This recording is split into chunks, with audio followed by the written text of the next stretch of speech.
రోజుకు లేదా 2 రోజులకు ఒక ఇంట్లోనో ఒక చోట్లోనో ఉంటూ 15 రోజులు తిరగటం అనేది నిజంగా ఆ రోజే నేను మానసికంగా చచ్చిపోవాలి, రాజకీయంలోంచి మానేయాలి. ఎవరికి రాకూడనటువంటి దుస్థితి అది. చివరికి అదృష్టవశాత్తు యాంటిసిపేటరీ బెయిల్ వచ్చింది. బెయిల్ వచ్చాక కూడా వదల్లా.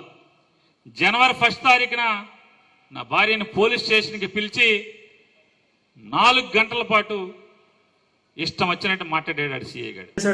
కలియుగ సత్య హరిశ్చంద్రుడు. మన పేరు నాని సంగతి బందరు మొత్తమే కాదు, ఆంధ్రప్రదేశ్ మొత్తం కూడా తెలుసు. మ్యాటర్ తక్కువ, మాటలు ఎక్కువ అని చెప్పి. అటువంటి పేరు నాని ఈరోజు నేను ఏం కరప్షన్ చేయలేదు, ఎవరిని ఇబ్బంది పెట్టలేదు, నా వల్ల ఎవరు కూడా జైలు పాలు కాలేదు, నేను జైలుకి వెళ్ళడానికి రెడీగా ఉన్నా, నన్ను అరెస్ట్ చేసుకోండి అన్నట్టుగా మాట్లాడుతున్నాడు. పేరు నాని గారు 2020లో కనుక మనం చూసినట్లయితే ఎవరైతే వైఎస్ఆర్సీపీ వాళ్ళు ఉన్నారో వాళ్ళని చంపారని చెప్పి సంబంధం లేకపోయినా సరే కొల్లు రవీంద్ర గారిని 53 రోజులు రిమాండ్లో ఉంచేటట్లు చేసింది నువ్వు, నీ కొడుకు కాదా? తర్వాత ఏదైతే మున్సిపల్ ఎలక్షన్స్ ఉన్నాయో ఆ ఎలక్షన్స్కి ఆటంకం కలిగిస్తున్నాడు అని చెప్పి ఈ కొల్లు రవీంద్ర గారిని ఉదయం అరెస్ట్ చేసి సాయంత్రం వదిలిపెట్టింది నువ్వు కాదా?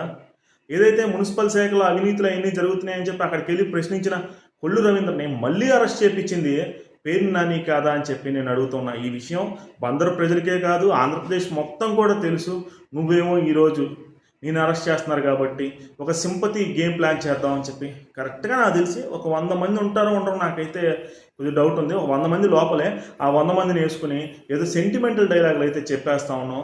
నీ డైలాగులు కానీ, మీ జగన్మోహన్ రెడ్డి గారి డైలాగులు కానీ ఇవన్నీ కూడా ఇక క్లోజ్ అని చెప్పి నేను చెప్తా ఉన్నా. మీరు మీ కొడుకు ఖచ్చితంగా శ్రీకృష్ణ జన్మస్థానానికి వెళ్లాల్సిందే. అక్కడ చెప్పుకో ఇటువంటివన్నీ కూడా, ఇటువంటి హరికథలన్నీ కూడా లోపల కూర్చుని చెప్పుకో పేరున్నానన్నా. ఇక మీద నీకు బయట మైకులు కట్టు. ఎందుకంటే నువ్వు లోపల ఉండాల్సిన వాడివి, రాబోయే రోజుల్లో లోపలే ఉంటావు.